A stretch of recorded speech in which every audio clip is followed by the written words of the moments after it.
It's always sort of tremulous, the very beginnings of these days, getting to know each other and forming a relationship with each other, and plus the first day coming back and seeing all your friends. But so I'm going to ask an interesting question. What was the most important element of this lesson? Someone from your group. Oh, we have, that's a microphone. We came up with two things. We talked about lengthening of hamstrings and flexion of the trunk. Lengthening the hamstrings and the flexion of the trunk, okay? I can do this. Most important element of this lesson. Whoever catches answers. Okay. Uh-oh. Don't catch. Yes. Draw the full body image, starting from the feet and ending the head, eyes, and internal muscles. To create the whole sense of self. Yes. Okay. The most important. They nominate me and I was like, no. We all had slightly different, but I think maybe I'm making the consensus that it was about kind of organizing ourselves or feeling the weight transfer, as if, because you're talking about lifting the head, that if we are aware of where our weight's going and it's going through more like of ourselves, then it's not predominantly, resting on the hands when you're leaning. Is that, yeah, where you find support and how that transfers to the table. Transfers to the table. Yeah. Okay, that's interesting. Or whether if the client was on the table, right? How we transfer our weight, our sense of support. How we work with our sense of support. Let's just leave it there. Yes. Wake up! What's the most important element of the lesson? All of those things, but also the capacity for the making distinctions within yourself. So okay. The capacity to shift and the ability to suspend, to start, to elicit, yeah. to bring about and to bring the neural connections in the parts coming together. Okay, good. What's the most important part of this lesson? It's like a controlled experiment in learning how to attend to oneself. So having an experience of a whole bunch of different iterations of kind of the same thing, but so yeah, I guess making distinctions. Making distinctions, okay.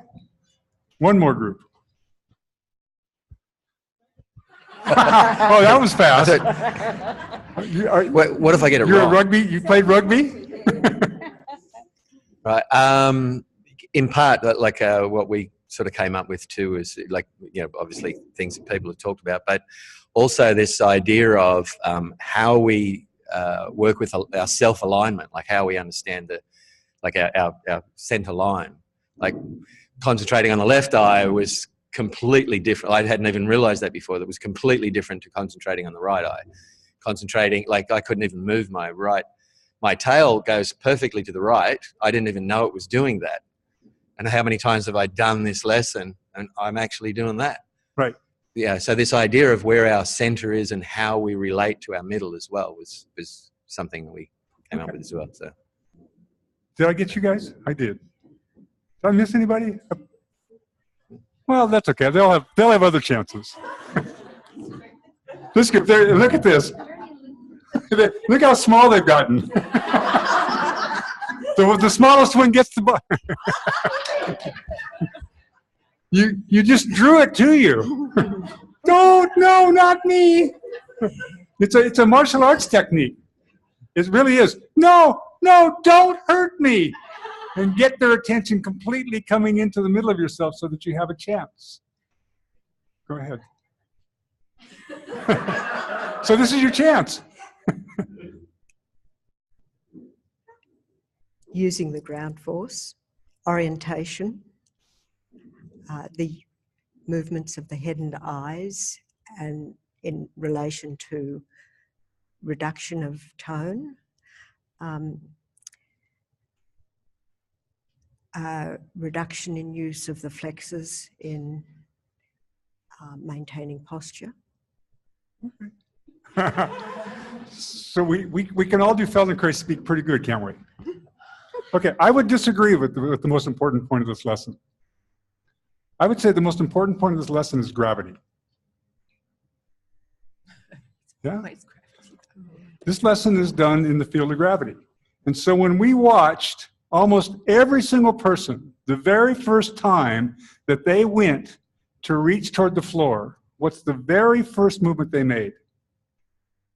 They dropped their head. Now, the moment I dropped my head, where did my center of gravity move? Forward. What's keeping me from falling? I stabilized myself, didn't I? So now I'm already working because I'm stabilized myself to keep myself from falling forward. I've already stabilized myself in such a way that I can't go very far. Yeah? Does that make sense? Yeah? So the very first movement that across the board when I watched, there wasn't a single person that counterbalanced themselves. They went, yeah. So now my center of gravity is where? It's outside of myself. So I said, orientation is key. It's a key part of our survival.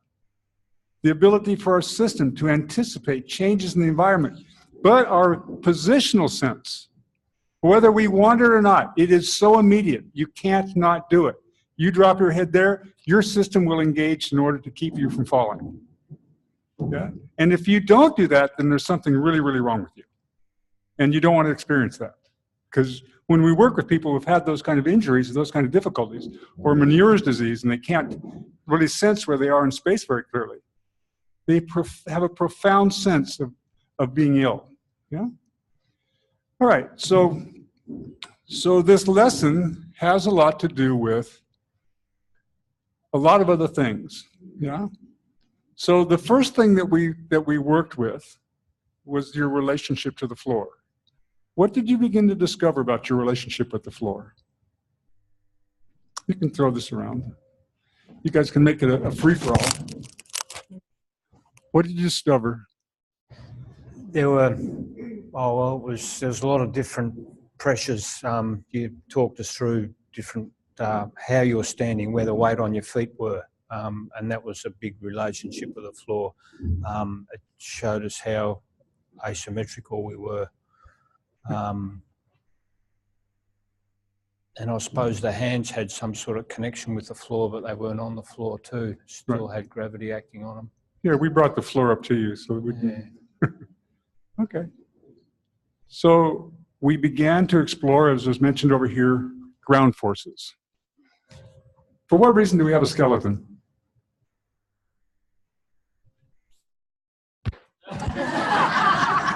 He let that come to you. He wasn't willing to reach out and grab it. First time in 4 years I've not seen him catch that. He didn't like the question. I wasn't sure it was to me. Oh yeah. I was asking, for what reason do we have a skeleton?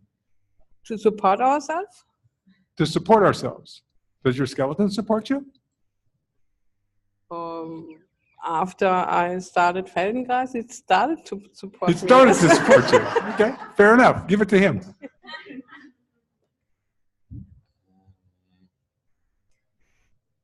Why do we have a skeleton? For what reason, yeah? Something to do with gravity?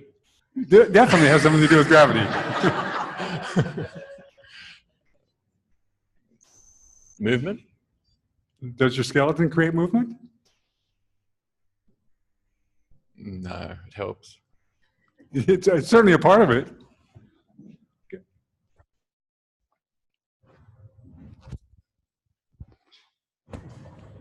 To hold us up against gravity.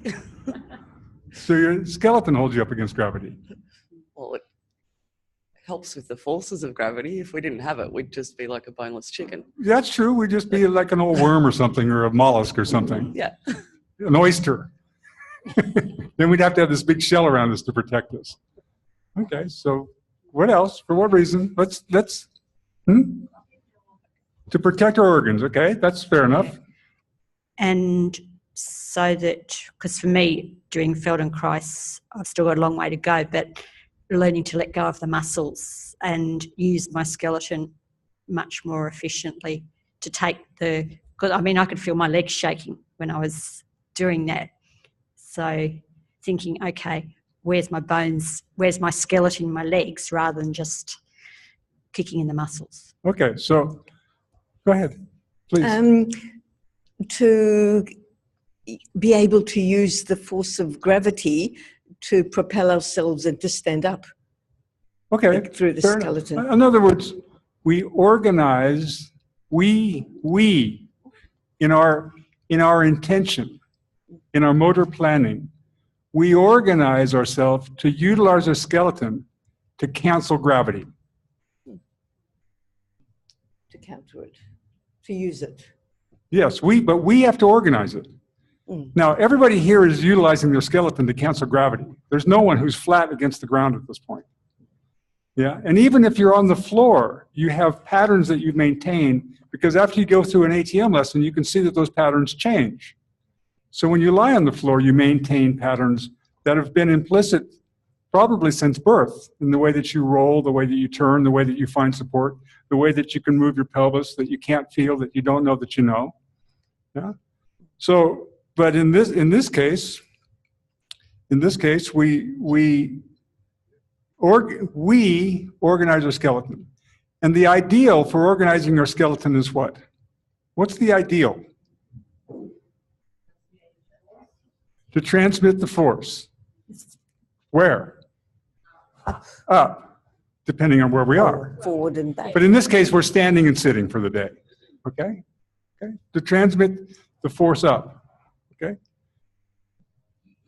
What else? For whatever reason, what else? Help me more. To be able to move in any direction. Okay, so that easily. So okay, so in order for me to move in any direction easily, and I have this, and I've taken the force upward, what's happened to my center of gravity? Lifted. So the higher that I lift my center of gravity, the more capable I am of actually falling in every direction. Yeah? Now, this is the advantage of a human being, isn't it? To be able to have our center of mass lifted, center of gravity lifted to the highest point. Because it gives us the greatest capacity to rotate around ourselves, doesn't it? It gives us the greatest capacity to turn, to move into any direction that we wish. So one of the things that we know about this work is that we're looking to create efficiency. That we can organize ourselves to distribute the tone within ourselves in such a way that no place works harder than any other place. Yeah? And that we work in such a way that the musculature is proportionally organized. Yeah? These are basic principles of this method. And I'm going to be going over and over and over them this week. Yeah? Because until we really, really can taste and grasp and sense these principles within ourselves, it's difficult for us to actually live the principles. We can have them as mental concepts, but they don't necessarily relate to what we do moment by moment by moment. So clearly, we want to have our center of gravity lifted to the highest point possible. We're like a bullfighter. We want to be able to go with real elegance. Yes? The bull has a low center of mass, low center of gravity, excuse me, low center of mass, low center of gravity, and it takes a lot of power to overcome inertia, doesn't it? And once it gets going, it's really hard to stop. And it's got a really bad turning radius. Yes? And we, on the other hand, are so impotent in the sense of how much power we actually have. We almost have no power, and yet our ability to go in any direction is at its highest when our center of mass is when we are the most unstable. And that instability is our greatest survival point. Yeah? And our instability is, our greatest skill is to continue to overcome instability. Yeah? Through a higher and higher ability to refine how we balance and how we move and how we sense and how we move relative to the space we're in. Okay? So now this lesson continually works with ground forces. And it's very clever. You see, I never once said push against the ground. Yeah? Now you'll find throughout your training that in lots of lessons you'll find your teacher saying push against the ground. Now go ahead, as you're standing there or sitting there, push harder against the ground. And that makes you go up? Have you ever seen a great athlete jump? Do they push against the ground? Yes, of course. They utilize ground forces. They strike the ground, and the elasticity of the ground provides them with the place where all their musculature can unfold with their complete rapidity, and up they go. They lift themselves from the ground.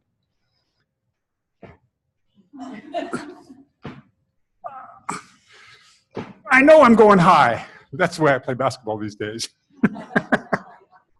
My jump shot is that now. I almost got my toes off the ground. I have a 15-year-old son, so Sunday mornings at 7 o'clock in the morning, I take him and play basketball with a bunch of guys. It's crazy. Me running around playing basketball. All right. So we've made this distinction. We utilize ground forces. We continually engaged the way that we unfolded away from the ground. We took advantage of all the musculature that unfolds us from the ground. Yes? Everything in the lesson had to do with the process of how do I unfold myself from the ground. Yeah? The process by which I make the movement to unfold myself.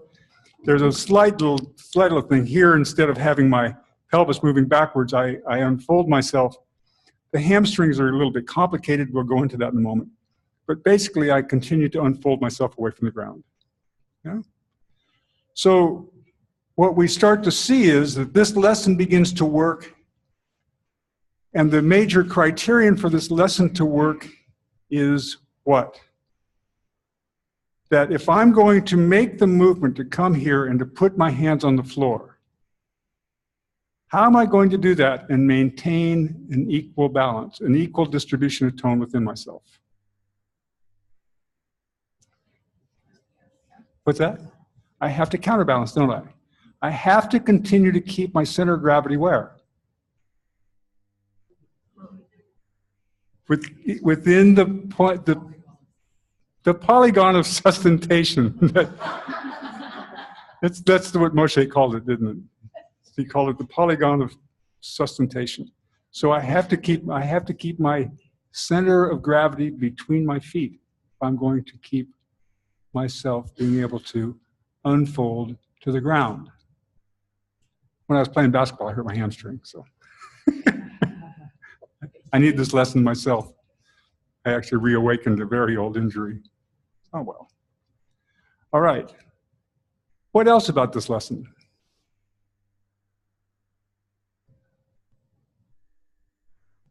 How is it that the hamstrings get the relationship between the hamstrings and the quadricep that's so important? Do we know clearly what the quadriceps do? Do we know what the hamstrings do? Each of these muscle groups crosses two joints, so they're complicated. Yeah? Do we have a sense of what they do? Do we have a sense of the relationship to how the pairs of muscles work with each other? What's that called? Antagonism. Okay, yeah, they're agonists and antagonists. There's a bigger word. Reciprocity. Reciprocal inhibition. Who can describe what reciprocal inhibition is?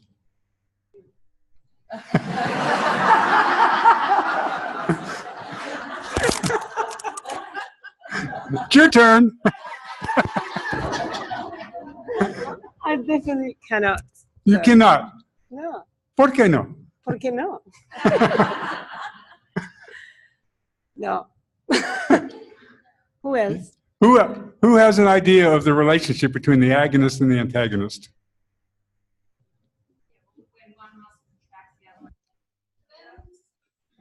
When one muscle lengthens. Okay, so Relaxes. yeah, so On the opposing side of it. on the opposing side, so the muscle decontracts, and because it decontracts, it lengthens, right? And so and this is an important relationship for us because Moshe was clever. If we watch these ATM lessons really, really clearly, he's physiologically correct in almost every lesson. He really, really invites this process by which the muscles, that if you want one side to get longer, he engages the opposite side. So it's clear that as the muscle fibers come together, and you can see that as the muscle fibers come together, the thickness of the muscle of the belly gets thicker. Yeah? And as the belly gets thicker, the ends come together, don't they? Now, the ends come together relative to the weight of the limb. If my arm weighs 10% of the weight of my body, and I start to make this movement with my bicep, my arm is now moving 90% of the distance, but because this muscle is contracting, what's happening with my body? Is it moving? What direction is it moving? Opposite direction. It must be pulling. That's right, it's pulling. It's pulling towards, isn't it? So we have this relationship. We started this relationship here where we've started to make this movement, and we're making the movement in such a way that as you make this movement of unfolding your legs, and as you unfold your legs, that makes the quadricep work really hard, doesn't it? Because the quadricep does what to your lower leg? It lengthens your lower leg. The quadricep, because it crosses over the hip joint, when it contracts, what does it do with your pelvis? It flexes it, doesn't it? It becomes a flexor of the pelvis. So as it becomes a flexor of the pelvis, what does the hamstring do?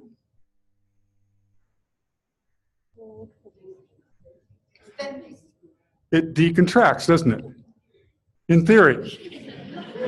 Did yours? Yours didn't. Mine neither. But in theory. Yeah? Okay. So the whole process of making the quadriceps really, really work hard makes it so, I have to be here for an hour.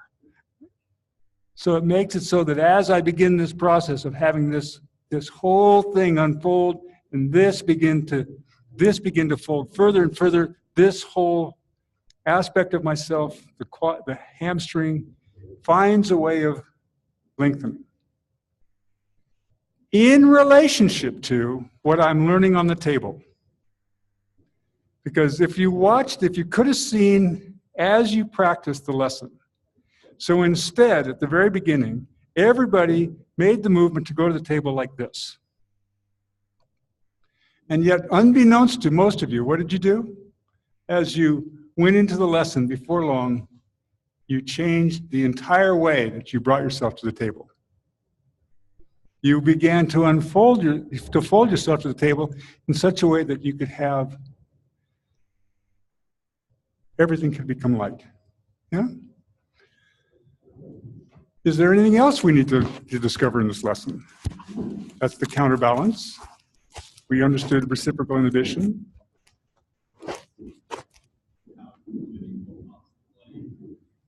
Okay.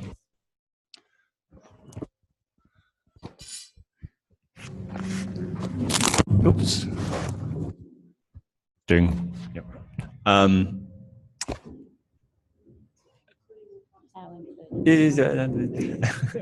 just trying to phrase it. I just noticed how including other parts of the bodies like the eyes or the pelvis, somehow including them changed how the hamstrings were working themselves. Gave them something else to relate to, I guess. Okay. Yeah. Sounds vague, but. So the big fancy word we use in this work is differentiation. And let's not use it for this week. Let's see if we can, instead of use the word just out of course, because we think we know what it means, let's see if we can break down the underlying structure of what it means. Okay? So in this case, we were beginning to use the eyes. So let's go with the eyes. So what's the relationship with the eyes relative to organizing and tonifying the whole body?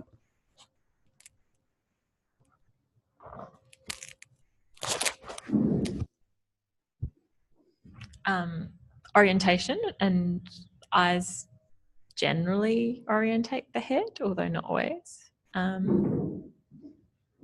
So yeah, I guess that looking up goes with the pattern of extension, and looking down goes with the pattern of flexion generally. Okay, so we can certainly relate the movement of the eyes to the entire primitive patterns of flexion and extension. Okay, so everybody close their eyes. And simply think of looking to the right. And pay attention to what happens in your neck. Pay attention to what happens in your chest, your back. See how far down within yourself you can trace along your spine the preparation that your whole system is making just to look to the right. Can you sense that? Yeah. And come back and bring your attention to the front. And simply think right. You can watch along the entire spinal chain, the innervation and the preparation within the whole self. Yeah. And you've had many lessons like this. The eyes organize the body lessons. Okay, leave that. So, how does that relate to this lesson?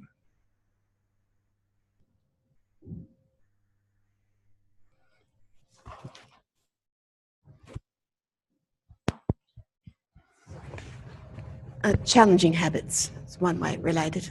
Challenging habits. Yeah. Okay. So how would you normally do it? Try doing it the opposite way. So one of the most lovely things that can happen in the nervous system is that when you stop what you always do in your habit, you have a wide open moment. There's a moment between the stimulus and the response. You have a wide open moment in the nervous system to create new alternatives. It's a microsecond. Right? But all of a sudden, whole new sets of possibilities can begin to emerge in that moment. Okay? So in that moment, as I asked you to make the movement and attend to which eye was, and attend to the movement, whether your eyes are moving with your head, we're dealing, one, on the most biological level, we're dealing with the question of the organization of your head relative to the way we are in space. The way that this organizes.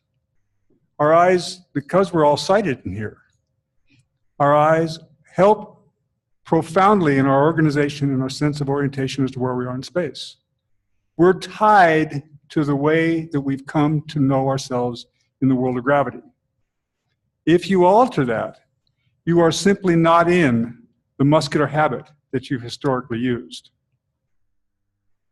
Just the very nature of altering that, you bring about someone's alarm. There's an alarm going off, yeah, all the time. All the time? Yeah, it's been going off for a long time. No, it has. I'll be darned. Mm. It could be, yeah. All right, so we are altering, and this is going to be, this little clue right here is going to be very important to our study as we're learning to work with self-organization. Okay? All right. Now, we did this other thing with the abdomen. What are we dealing with there? Abdomen. More habit. More habit. And what's the habit that we all have in this culture? Sucking in your gut. Suck in your gut. How long have we heard that? How difficult was it for you to find how to simply stop pulling? You couldn't do it. It's hard, isn't it? Everything in our image but if you're I can tell you that if you're going to be a judo player, there's no way in the world you can do judo and hold your gut in. You have to have the ability to squat. Now, what'd my gut do? It's soft. Yeah? Now, it doesn't mean that I don't have a deep internal tone. It's very much tonified relative to what I'm about to do. But we have such an image of ourselves, and the degree to which this image of ourselves limits the ability we have to organize freely the movement of our pelvis and the movement of our spine, it's profound. Yeah? So we went against social convention in this lesson as well. Okay, so we're dealing with the way that we acquired a sense of ourselves in our culture, in our society, from in our family, and all that is always present moment by moment in every single moment of what we're doing. Yeah? All right, we'll go further with that.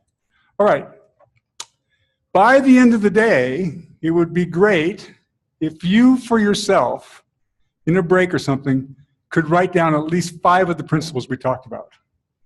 I would like at the end of the day that we'll come back to the chalkboard and we'll take the basic sentences so that we can say the principles of the biomechanical principles or the principles guiding this lesson or guiding these lessons, okay? Now we'll probably come up with a few more before the day's over, but I think it would be great if we could have a sense that we can speak them really directly and clearly, yeah? So that we can use them as a part of our ongoing practice.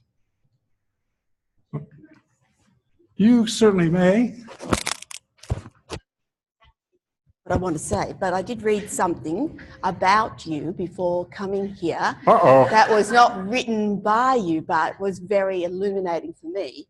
And it was along the lines that a lot of the things that I know I have been learning and that have been talked about as principles, such as going slowly, doing less. Are those principles or are those strategies? They are strategies. Exactly. So that's all I wanted to sort of put out there in case anybody else was Right. like me, thinking that these were Feldenkrais principles, because there are lots of websites that call them Feldenkrais principles as Right. well. Right. And in this particular article, that this person made that point very eloquently, that after listening to one of your talks or a workshop or something, he was understanding the difference between strategies and principles. Yeah, I think it's important for us to be able to know that we use particular educational strategies, pedagogical strategies that we're going to utilize to utilize these principles, and to have these principles and underneath the lessons, so that when as we use these principles, Yeah, but just there is a difference. right, absolutely different. That's all. Thanks. Yeah. Okay. Anything else for the? Yeah, please. This is. Let's be free to pass this around, to dialogue, to play. So one other thing that was very, I think, important for me in that lesson was this distinction between right and left, and then that finding of the middle point. Right. With the movement of the tail, right and left, with the use of the eyes, right and left, and that orientation, I guess, around the center line as well. So that was something else. Yeah. Are you going to be here for the second week? No. No. Okay. Maybe I will now. I think you might be staying the second week. No. No. These are. I want to go into some of these right and left differences and distinctions. Maybe I'll see how I can include them in the process. There are. When you really look at the way that babies crawl and the way that babies come out of the womb, and you watch the way that they begin to organize themselves in gravity, you'll see that they have very, very clear, deep patterns that they stay with them in all of their crawling and all their coming to standing and all their walking. And we carry these biological patterns with us from a spiraling pattern that's been there since the moment probably in the womb. And maybe even from the point of view of the way that the fetus, the cell division in the fetus, the way that it spirals. So it's, we'll see. We'll see if we can at least give note to it, okay, during the week. All right. Yes. Since you mentioned about the abdomen, and you were talking about the social conventions associated with it, but I was just interested in its relationship, particularly when we got to it at that point in the lesson, to breathing. Yeah. So in this lesson, you didn't at any point mention anything about how we were No. breathing or to pay attention to No. that. You can add that when you teach it. Yeah. Well, it was just interesting that it did cause me to think about my breathing. And it's interesting too when you talked at the beginning about how we all, and you asked what's our attitude towards the floor. Well, bending over to the floor, my attitude is always to hold my breath, actually. Mm-hmm. God, I've got to go. Right. You know. So, and that of course does inhibitory things. Anyway, so I don't know if anybody else had that experience. Then obviously the whole process of having the floor coming up to support us gave us the opportunity, because of the support, gave us the opportunity to make these distinctions that we couldn't make. If I was sitting here and holding myself, then I'm already engaged in holding myself. I get the support, so it means that part of my system then knows that I'm stable, secure. So because of that, and that's clearly a principle and a strategy in the Feldenkrais method. Yeah. Thank you. All right.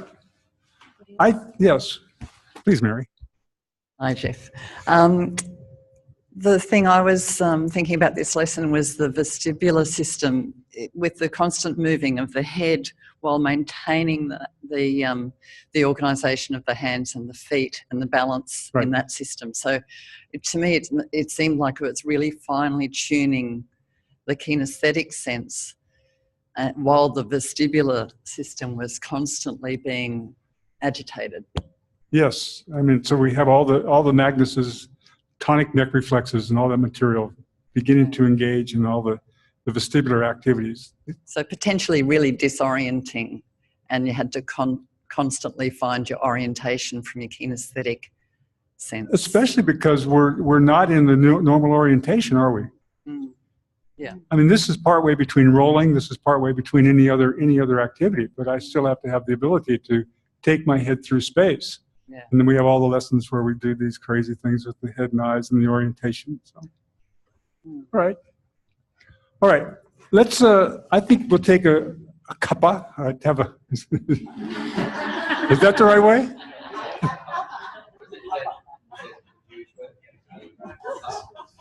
I don't know. I'm not Jewish, so I don't know what the Jewish way is. So let's just take a quick break. We're going to come back and we'll have another ATM with some other ideas in it, and so we'll and then we'll be able to go on into the really good stuff.